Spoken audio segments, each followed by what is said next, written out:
Hi hello ಎಲ್ರಿಗೂ ಸ್ವಾಗತ ಸುಸ್ವಾಗತ. ನಿನ್ನ ಜೊತೆ ನನ್ನ ಕಥೆ ಧಾರಾವಾಹಿಯ ಮುಂದಿನ ಸಂಚಿಕೆಯಾಗಿದೆ. ನೋಡೋಣ ಬನ್ನಿ. ಪ್ಲೀಸ್ ಸಬ್ಸ್ಕ್ರೈಬ್ ಮಾಡಿ, ಶೇರ್ ಮಾಡಿ, ಒಂದು ಲೈಕ್ ಕೊಡಿ, ಬೆಲ್ ಐಕಾನ್ ಬಟನ್ ಪ್ರೆಸ್ ಮಾಡೋದನ್ನು ಮರಿಬೇಡಿ. ಈ ಕಡೆ ಅಜಿತ್ತು ಭೂಮಿ ಡ್ಯೂಟಿಗೆ ಹೋಗೋಕೆ ಅಂತೇಳಿ ಕೆಳಗಿಳಿದು ಬರ್ತಾರೆ. ಬರ್ತಿದ್ದಾಗೇ ಭೂಮಿ ಏನೋ ಹುಡುಕ್ತಾ ಇರ್ತಾಳೆ ಹಾಲಲ್ಲಿ, ಎಲ್ಲ ಕೂತಿರ್ತಾರೆ. ಸತ್ಯಣ್ಣನೂ ಕೂಡ ಏನಮ್ಮ ಅದು ಆಗ ಹುಡುಕ್ತಾ ಇದೆಯಲ್ಲ ಭೂಮಿ. ಅದಕ್ಕೆ ಸತ್ಯಣ್ಣ ನಿಮಗೆ ಗೊತ್ತಾಗಲ್ಲ ಸುಮ್ಮನೆ. ಅಷ್ಟರಲ್ಲಿ ಅಜಿತ್ ಬರ್ತಾರೆ. ಏನದು, ಏನು ಹುಡುಕ್ತಾ ಇದೀಯಾ ಚಿನ್ನ ಅಂತ ಹೇಳಿರ್ತಾರೆ. ಏನಿಲ್ಲ ಸಾಹೇಬ್ರೆ ಹಾಗೆ ಅಂದ್ಬಿಟ್ಟು ಸುಮ್ಮನೆ ಹೊರಡ್ಬಿಟ್ಟು ಮತ್ತೆ ಸಾಯಂಕಾಲ ಬರ್ತಿದ್ದಾಗೇ ಹಾಗೆ ಮತ್ತೆ ಹುಡುಕ್ತಾ ಇದ್ರೆ ಅಜಿತ್ ಮಲ್ಲಿಗೆ ಹೂವು ತಂದ್ಬಿಟ್ಟು, ಚಿನ್ನ ನಾನು ಏನು ತಂದಿದ್ದೀನಿ ನೋಡು, ಮಲ್ಲಿಗೆ ಹೂವು ನಿನಗೋಸ್ಕರ. ಭೂಮಿ ಅದಕ್ಕೆ, ಸಾಹೇಬ್ರೆ ನೀವು ಯಾಕೋ ಬರ್ತಾ ಬರ್ತಾ ಪೋಲಿ ಆಗ್ತಿದ್ದೀರಾ. ಹೌದು ಮತ್ತೆ ಹೆಣ್ಮಕ್ಳಿಗೆ ಏನು ಇಷ್ಟ ಹೇಳು, ಮಲ್ಲಿಗೆ ಹೂವು ಅಲ್ವಾ, ಅದಕ್ಕೆ ನಾನು ನನ್ನ ಮುದ್ದಿನ ಹೆಂಡತಿಗೆ ಮಲ್ಲಿಗೆ ಹೂವು ತಂದಿದ್ದೀನಿ. ಇದನ್ನು ನಾನೇ ತಾನೇ ಮುಡಿಸ್ಬೇಕು ಎಲ್ಲಿ ಅಂತ ಹೇಳಿ ಮುಡಿಸ್ತಾರೆ. ರೂಮ್ಗೆ ಹೋಗ್ಬಿಟ್ಟು ರೂಮ್ನಲ್ಲಿ ಕಿತ್ತಾಡೋಕ್ಕೆ ಶುರು ಮಾಡ್ತೇವೆ ಎರಡೂ. ಈ ಕಡೆ ರಾಣನಿಗೆ ಫೋನ್ ಮಾಡ್ತಾರೆ ಶ್ರವಣನು. ರಾಮಣ್ಣ, ಊಟಕ್ಕೆ ಬರಬೇಕು ನೀವು ಇವತ್ತಾ? ಇಲ್ವಲ್ಲ, ನಮ್ಗೆ ಬೇರೆ ಕಡೆ ಅಪಾಯಿಂಟ್ಮೆಂಟ್ ಇದೆ ಅಂತೇಳಿ ರಾಣ ಬೂಡೆ ಕೂಗ್ತಾನೆ. ಆ ಬೂಡೆ ಹೇಳ್ತಿದ್ದಾಗೇ ಅದನ್ನು ನಮ್ದಂತ ರಾಮಣ್ಣ, ಇಲ್ಲ ಇಲ್ಲ ಇಲ್ಲ ನೀವು ಅದನ್ನು ಕ್ಯಾನ್ಸಲ್ ಮಾಡ್ಕೊಂಡು ನಮ್ಮನೆ ಊಟಕ್ಕೆ ಬರಲೇಬೇಕು, ಎಲ್ಲ ಕಾಯ್ತಾ ಇರ್ತೀವಿ. ಈಗ ಆಯಿತು, ನೀವಿಷ್ಟು ಬಲವಂತ ಮಾಡಿದ್ಮೇಲೆ ಬರ್ತೀನಿ ಅಂತೇಳಿ ರಾಣ ಹೇಳ್ತಾನೆ. ಈ ಕಡೆ ರಾಣನ ಮಗಳು, ಡ್ಯಾಡಿ ಅಲ್ಲ ಈ ರಾಮಣ್ಣ ಕುರಿ ಬಲಿ ಕೊಡೋದಕ್ಕಿಂತ ಮೊದಲು ಹುಲ್ಲೆಲ್ಲ ಮೇಯ್ಕೊಂಡು ಅವು ಪಾಡಿಗೆ ಅವಿರ್ತಾವೆ ನೋಡಿ, ಹುಲ್ ಮೇಯ್ತಾ ಅದರಲ್ಲೇ ತಲೆನ ಆಗಿರ್ತಾವೆ ನೋಡಿ. ಹಾಗೆ ರಾಮಣ್ಣ ಇವನು ಬಲಿ ಹಾಕ್ತೀನಿ ಅನ್ನೋ ಕುರಿ ಇದು.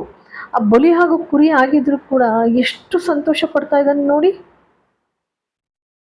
ಈ ಕಡೆ ತಕ್ಷಣ ದೇವಯಾನಿಗೆ ಫೋನ್ ಮಾಡ್ತಾಳೆ. ದೇವಯಾನಿಗೆ ಫೋನ್ ಬರ್ತಿದ್ದಾಗೇ ಯಾರ್ದಮ್ಮ ಅಂತೇಳಿ ರಾಣ ಕೇಳ್ತಾನೆ. ಅದಕ್ಕೆ ಅವಳು, ದೇವಯಾನಿದು.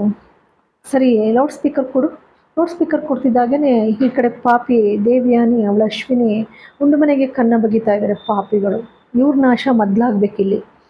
ಇಬ್ಬರು ಕೂತ್ಕೊಂಡು ಪ್ಲ್ಯಾನ್ ಮಾಡಿರ್ತಾರೆ. ಅದರಂತೆ ಅವಳು ದೇವಯಾನಿ ಹೇಳ್ತಾಳೆ, ನೀವು ಮನೆಗೆ ಊಟಕ್ಕೆ ಬಂದಾಗ, ಹೌದು ದೇವಯಾನಿಯವರೇ ನಿಮ್ಮ ಮನೆಗೆ ಊಟಕ್ಕೆ ಬರ್ತಾ ಇರ್ತೀವಿ. ಅದಕ್ಕೆ ದೇವಯಾನಿ ಹೇಳ್ತಾರೆ, ಭಾಳ ಸಂತೋಷ, ನೀವು ಊಟಕ್ಕೆ ಬಂದಾಗ ನಿಮ್ಮಿಂದ ನನಗೊಂದು ಉಪಕಾರ ಆಗಬೇಕಲ್ಲ, ಅದೇನು ಹೇಳಿ ಅಂತ ಅವನು ಅಂತಾನೆ ರಾಣ.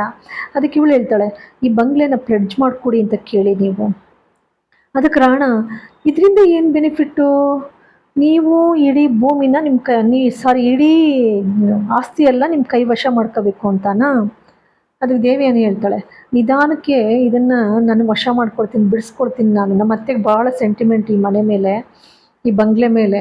ರಾಮಣ್ಣನಿಂದ ಈ ಬಂಗ್ಲೆ ಹೋಯ್ತು ಅಂತ ಅಂದರೆ ಇಡೀ ಮನೆ ಛಿದ್ರ ಆಗುತ್ತೆ.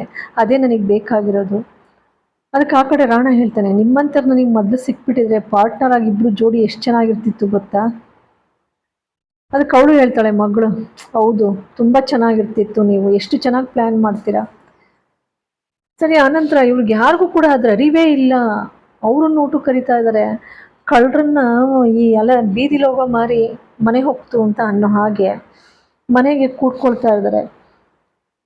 ಈ ಕಡೆ ಅಜಿತ್ತು ಸ್ಟೇಷನಲ್ಲಿ ಇರ್ತಾರೆ. ಸ್ಟೇಷನಲ್ಲಿದ್ದಾಗ ಎಲ್ಲ ಪೊಲೀಸ್ ಕಾನ್ಸ್ಟೇಬಲ್ಸ್ ಎಲ್ಲ ಕರೆದು, ಅಲ್ಲರ್ಗಲ್ರಿ ಸ್ವಲ್ಪನಾದರೂ ಗೊತ್ತಾಗಲ್ವಾ, ಏನಾದರೂ ನಿಮ್ಮ ಜೀವಕ್ಕೆ ಅಪಾಯ ಆಗಿದ್ರೆ ಏನು ಕತೆ, ಲಾರಿ ಹಂಗೆ ಅಡ್ಡ ಬಂತಲ್ಲ, ಲಾರಿ ಏನಾರು ಆಗಲಿ ರೀ, ನಿಮ್ಮ ಜೀವಕ್ಕೆ ಬೆಲೆ ಇಲ್ವಾ, ಇನ್ಮೇಲೆ ನೋಡ್ಕೊಂಡು ಕೆಲಸ ಮಾಡಿ.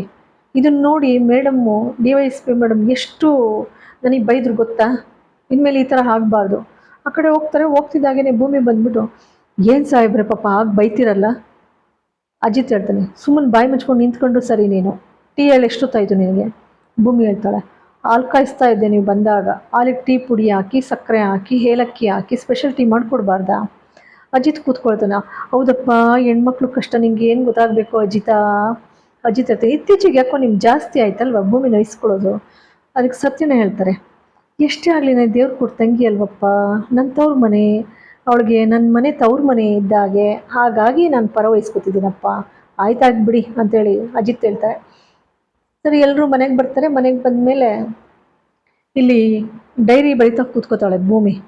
ಆ ಡೈರಿ ಬರಿತಾ ಕೂತ್ಕೊಂಡು ಅಜಿತ್ ಹೇಳ್ತಾರೆ, ನೋಡು ನಿನ್ನ ಮನಸ್ಸಿನಲ್ಲಿರೋ ನೋವನ್ನು ಅದರಲ್ಲಿ ವ್ಯಕ್ತಪಡಿಸ್ಕೊಂಡ್ರೆ ಅಲ್ಲಿಗೆ ನಿನಗೆ ಸಮಾಧಾನ ಆಗುತ್ತೆ ಅಂತ ನಾನು ಈಗ ಹೇಳ್ತಾ ಇರೋದು.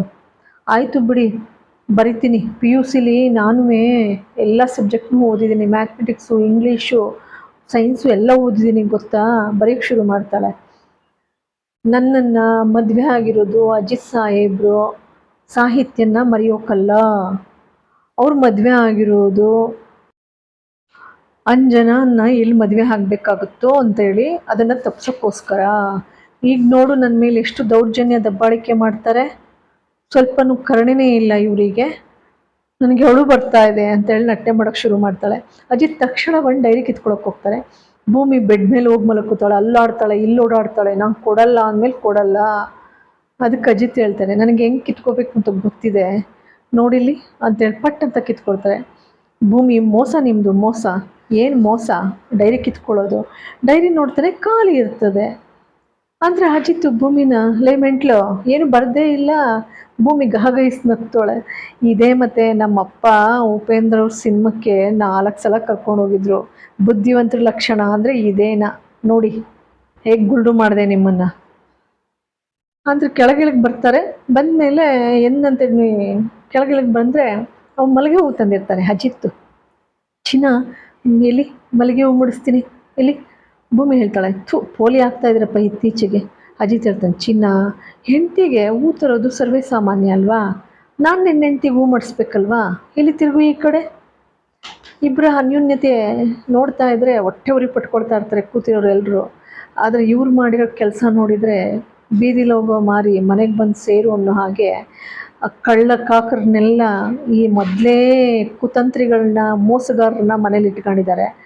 ಇನ್ನು ಅದ್ರ ಜೊತೆಗೆ ಅವ್ರದ್ದೇ ಗ್ಯಾಂಗ್ ಕಳ್ಳರ ಕಾಕರನ್ನ, ಕೊಲೆಗಡಕರನ್ನ ಮನೆಗೆ ಸೇರಿಸ್ಕೊಳ್ತಾ ಇದ್ದಾರೆ. ಇದರ ರವಿ ಕಿಂಚಿತ್ತೂ ಕೂಡ ಇಲ್ಲ. ಆದರೆ ಈ ಒಂದು ಸಂಚಿಕೆಯಲ್ಲಿ ಸಾಕಷ್ಟು ಬದಲಾವಣೆಗಳಾಗಲಿ ಅಂತ ಕೇಳೋಣ. ಇವ್ರು ಯಾರಿಗೂ ಕೂಡ ತೊಂದರೆ ಆಗದೆ ಇರಲಿ, ಬೀದಿಗೆ ಬೀಳಿಸ್ಬೇಕು ಭೂಮಿನ, ಸಂಗೀತನ, ಮನೆಯವರೆಲ್ಲರೂ ಅಂತ ಮಾಡ್ತಾ ಇರೋ ದೇವ್ಯಾನಿ ಕುತಂತ್ರ ಫ್ಲಾಪ್ ಆಗಲಿ. ಇವರಿಬ್ಬರು ಆದಷ್ಟು ಬೇಗ ಇಡೀ ಗ್ಯಾಂಗ್ ಎಲ್ಲ ಜೈಲಿಗೆ ಸೇರೋಂತಾಗಲಿ ಅಂತೇಳಿ ಆಶಿಸೋಣ. ಆ ಸಂದರ್ಭಕ್ಕಾಗಿ ಈ ಒಂದು ಕುತೂಹಲಕಾರಿಯಾದಂಥ ಸಂಚಿಕೆ ಏನಾಗುತ್ತೆ ಎನ್ನುವುದನ್ನು ನೋಡಿ. ನಿಮ್ಮೆಲ್ಲರ ಆಶೀರ್ವಾದ ಭಾಳಷ್ಟು ಮುಖ್ಯ. ಪ್ಲೀಸ್ ಸಬ್ಸ್ಕ್ರೈಬ್ ಮಾಡಿ, ಶೇರ್ ಮಾಡಿ, ಒಂದು ಲೈಕ್ ಕೊಡಿ, ಬೆಲ್ ಐಕನ್ ಬಟನನ್ನು ಆಲ್ ಬಟನ್ ಪ್ರೆಸ್ ಮಾಡಿ. ಎಲ್ಲರಿಗೂ ಕೂಡ ಅನಂತ ಧನ್ಯವಾದಗಳು.